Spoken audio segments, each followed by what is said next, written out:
রাজ্য পুলিশ কর্তার শোকাহত পরিবারের সাথে দেখা করতে এসেছিলেন প্রাক্তন কেন্দ্রীয় প্রতিমন্ত্রী প্রতিমা ভৌমিক। পুলিশ কর্তার রহস্য মৃত্যুতে শোক প্রকাশ করেছেন প্রতিমা ভৌমিক।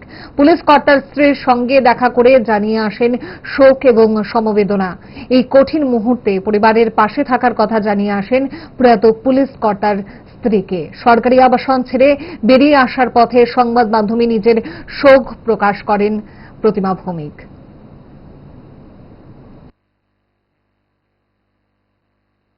একটা মর্মান্তিক হৃদয় বিদারক ঘটনা, যেটা বুঝে ওঠাই মুশকিল। আর এখন ওনার শব্দের পাশে ওনার স্ত্রীকে দেখে যে কোনো মানুষের ঠিক থাকা সম্ভব না। আমরা মর্মাহত ব্যক্তিগতভাবে। উনি যখন অবিভক্ত ওয়েস্ট ত্রিপুরা মানে সিপাহীজলা এবং আজকের যে সদর সেটা একটাই ছিল আগে, তো তখন উনি এসপি ছিলেন।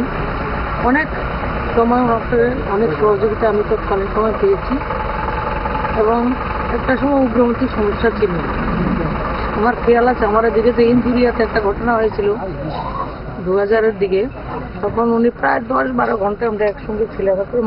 পাবলিকের যে কাজটা উনি চাইতেন উনি দিতেন। এবং একটা সবাই তো বলছেন, দেখলাম আপনাদের মাধ্যমে, একটা অফিসার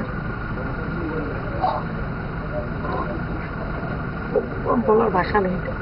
ওনার পরিবারের যে ভগবান শক্তি দোক, ওনার যারা